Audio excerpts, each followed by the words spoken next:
जमशेदपुर के जुगसलाई विधानसभा क्षेत्र के डांगा रिसोर्ट भारतीय जनता पार्टी का अभिनंदन सह विजय संकल्प सभा का आयोजन किया गया, जिसमें मुख्य वक्ता प्रतिपक्ष नेता अमर बावरी ने कहा कि जुगसलाई विधानसभा क्षेत्र में हमारा 2014 से 2019 तक पिछड़ा रहा है। इस क्षेत्र के विधायक को जीतने के लिए हमें जोर लगाना पड़ेगा। उन्होंने कहा कि आप चाहते हैं कि हमारे गठबंधन का विधायक बने या हमारा भाजपा का विधायक बने। उत्साही कार्यकर्ताओं ने कहा कि भाजपा का विधायक बने, आप अच्छा उम्मीदवार हमें दे। उन्होंने कहा कि हेमंत सरकार ने झूठा वादा किया, 60 दिन में 30,000 नौकरी देने का वादा किया, जबकि 5 साल में 30 आदमी को भी उन्होंने नौकरी नहीं दिया।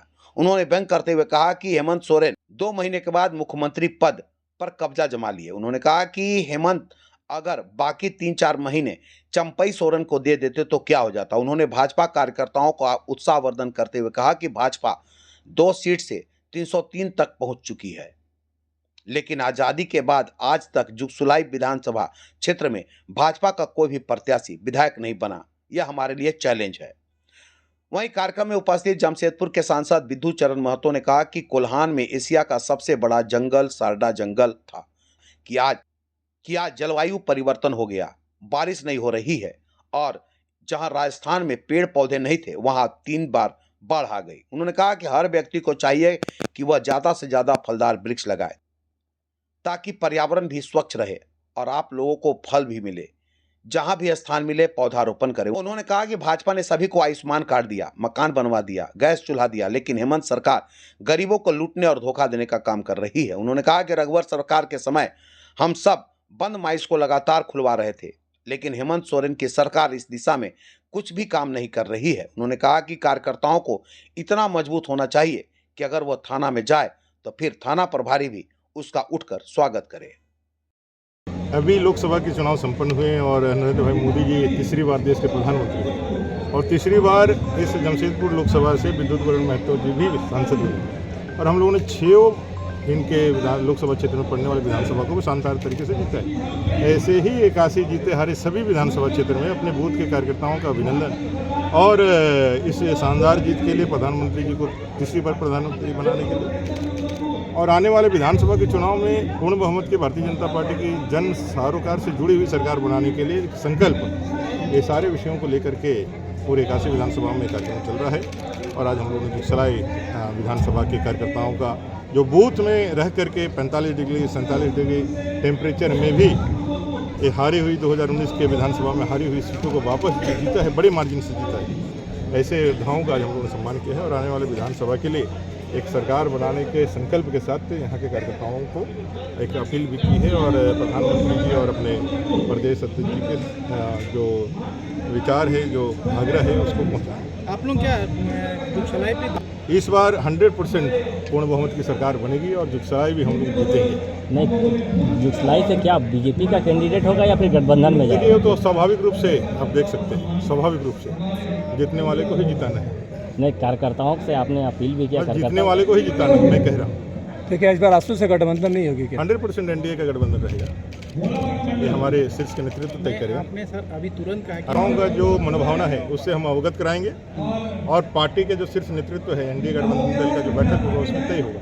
लेकिन यहाँ के भारतीय जनता पार्टी के कार्यकर्ता इतने जोश में हैं कि इस बार आज़ादी के बाद पहली बार कमल इस जुगसलाई विधानसभा में खिलाना है, ऐसा उन लोगों ने संकल्प लिया है। तो ये भावना कार्यकर्ताओं का है, इसको हम लोग अपने पार्टी के अध्यक्ष और अपने पूरे एनडीए के गठबंधन दल में रखेंगे, जो बैठक होगी उसमें रखेंगे। बालू के बारे में, बालू मुद्दा बनेगा 100% बालू। देखिए, बालू तो जन सरोकार से जुड़ा हुआ एक ऐसा सुलभ वस्तु जो प्रकृति ने हमें दिया है। विशेष करके झारखंड में तो हर जगह हमारे छोटी छोटी नदी नाला है और जो हमारे दरकार के जो बालू है वो हमको मिलता ही है, लेकिन इस सरकार ने आने के बाद इसको सुलभ से दुर्लभ वस्तु बना दिया।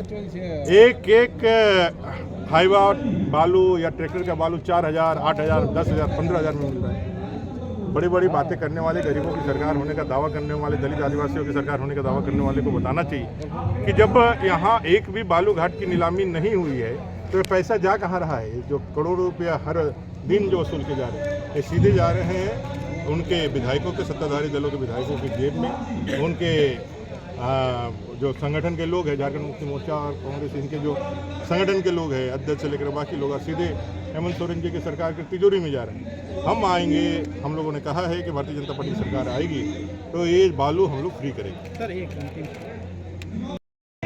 आम देवतुल्य जनता और मेरे देवतुल्य कार्यकर्ता को हृदय के गहराई से नमन करता हूँ, धन्यवाद देता हूँ कि लगभग 42, 43, 44 डिग्री से सेल्सियस इतना पारा हाई था। इसमें घर घर में जाकर लोगों को समझाकर वोट अपने पक्ष में करना बहुत बड़ी बात थी, क्योंकि दूसरी तरफ जो हमारे प्रत्याशी रहे वो एक तो सत्ता पक्ष के रहे और पूरा मुख्यमंत्री जी स्वयं यहाँ पर कैंप लगे हुए थे, किए हुए थे। तो हम लोग अभी जितना राष्ट्रीय नेता, प्रदेश के सभी वरीय नेता, सभी लोग लगातार यहाँ पर कैंप किए और मैंने जिला अध्यक्ष से लेकर मंडल अध्यक्ष से लेकर बूथ अध्यक्ष से लेकर प्रदेश कार्य समिति से लेकर सभी लोगों ने, जितने मोर्चे के सभी लोग तबड़तब लोग भी जन संपर्क किया। परिणाम स्वरूप क्या है, करीब 2,60,000 मतों से हम लोग विजय प्राप्त हुए। इसलिए आपके तरफ से मैं आप सबों को मैं हृदय से धन्यवाद देता हूँ। जितना सोशल मीडिया के है और हमारे प्रिंट मीडिया है, सभी को धन्यवाद देना चाहता हूँ कि जो भी आप लोग निर्विवाद होकर रिपोर्टिंग करने का काम किया, उसमें हम लोग को कई फीडबैक भी मिला, कहाँ कमज़ोर है, कहाँ ठीक ठाक है। तो इसमें कहीं से हम लोग का मन में पीड़ा नहीं, क्योंकि आप जाते लोगों से मिलते तो जहाँ कमज़ोर पक्ष है उसको हम लोग आपके माध्यम से पता चलता, फिर उसमें जाकर हम लोग अपना एक्सरसाइज करते ताकि हम लोग वहाँ पर बेहतर उस जगह में काम कर सकें। आज खुशी बात है कि देखिए एको विधानसभा हम लोग जीते नहीं, लेकिन जनता मोदी जी का पर पूरा भरोसा रहा, हम लोगों पर भरोसा रहा कि भारतीय जनता पार्टी एकमात्र पार्टी है जिन्होंने आश्वस्त किया कि ना खाएंगे ना खाने देंगे और सबके विकास की उन्होंने जो प्रधानमंत्री सबका साथ सबका विकास सबका विश्वास का उन्होंने जो नारा दिया, पिछले 10 सालों में उसको जो है धरातल में उतारने का काम किया। परिणाम स्वरूप लोगों में भी जागरूकता था कि मोदी जी जो है काफ़ी विश्वास है, क्योंकि उन्होंने समाज के अंतिम व्यक्ति को देखते हुए और जनधन खाता से लेके शौचालय से लेके स्वास्थ्य से लेके आवास से लेकर कई योजना जो है उन्हें गैस से लेकर बहुत सारी योजना जो आज के दौर में एक साधारण परिवार की ज़रूरत है उसको कर रहे हैं। अभी देखिए 4 करोड़ से ज़्यादा मकान बने, इस बार उन्होंने 3 करोड़ मकान लोगों को देने का उन्होंने आश्वस्त किया, बात किया और बोला जो भी करेंगे हम लोग गारंटी के साथ करेंगे। तो बहुत बड़ी बात है, लोगों ने इस चीज़ को आस्था जताई और एक जो विकसित राष्ट्र का उन्होंने नारा दिया उस पर भी लोगों ने काफ़ी सराहा कि 2047 जब 100 साल पूरा करेंगे आज़ादी का, तब यहाँ के लोग भी जो अपने आने वाले 25 साल गुजारने के बाद जो विरासत में उस समय लोगों को वर्तमान में मिलेगा विकसित भारत, तो अपने आप पर वो लोग कृतज्ञ करेंगे और वो विरासत को याद करेंगे कि पूर्व पुरुष जो लोग नेतृत्व करता था या नेतृत्व दिया किया उस समय जो लोग था, उस हमारे भविष्य के लिए सभी लोगों ने योगदान दिया। परिणाम स्वरूप आज विकसित राष्ट्र का निर्माण है। अभी झारखंड में बहुत सारे काम करना है। पहले तो देखिए बेलागाम है ब्लॉक ऑफिस, थाना, और देखिए जिस तरह का रेवेन्यू का लूट हो रहा है। मैं इसलिए थोड़ा बोला कि हल्का रेवेन्यू लेना जरूरी, हल्का एकदम हल्का, क्योंकि एक नियम पर दौड़ेगा गाड़ी, नहीं तो फिर वही ट्रैक्टर वही जो है बड़ा बड़ा डंपर बालू माफिया ग्रामीण के माध्यम से आए। हम चाहते हैं ग्रामीण का गरीब गुरबा का कोई रोक टोक ना हो, कम से कम घर निर्माण में, झोपड़ी निर्माण में बालू का इस तरह का जो लूटपाट हो रहा है। अब देखिए आप एक मकान बनाने जाएगा तो उसी गाड़ी को पकड़ता है और जो डेली चलाता है 100 गाड़ी लगता है, उसमें कहीं रेट नहीं होता।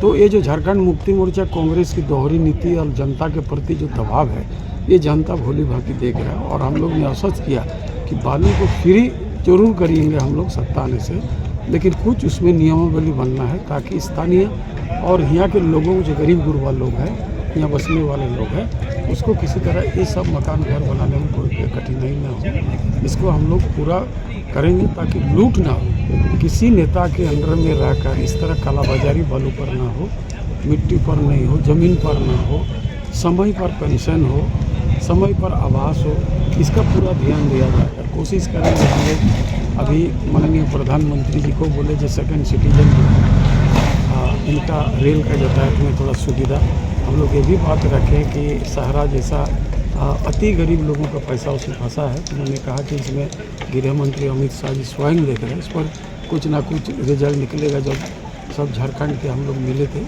और उन्होंने कहा कि इस पर हम गंभीर विचार कर रहे हैं, जो भी आएगा अच्छा ही परिणाम आएगा और लोगों के हित में आएगा, तो ये हम लोग करेंगे। अभी क्या है ना, इससे सम्मान समारोह तो मेरे तरफ से होना चाहिए हम लोग को, पार्टी को सभी कार्यकर्ता को जिन्होंने रात दिन देख लिया, लेकिन साथ साथ हम लोग भी सचेत थे कि जिस तरह वो लोग धन बल और नशा का साथ लेकर दारू मुर्गा के साथ जिस तरह वोटिंग में महत्व दे रहे हम लोग एहसास किया, वो नहीं करके जनता को जगाने का जरूरत थी। झारखंड का पूरा विकास का गति अभी ठप पड़ा हुआ, इसीलिए किसी का भी थोड़ा सा मुर्गा भात में नहीं जाना है। हम लोग को सही सरकार को चुनना है ताकि आने वाले बच्चा को भविष्य बेहतर निर्माण करे।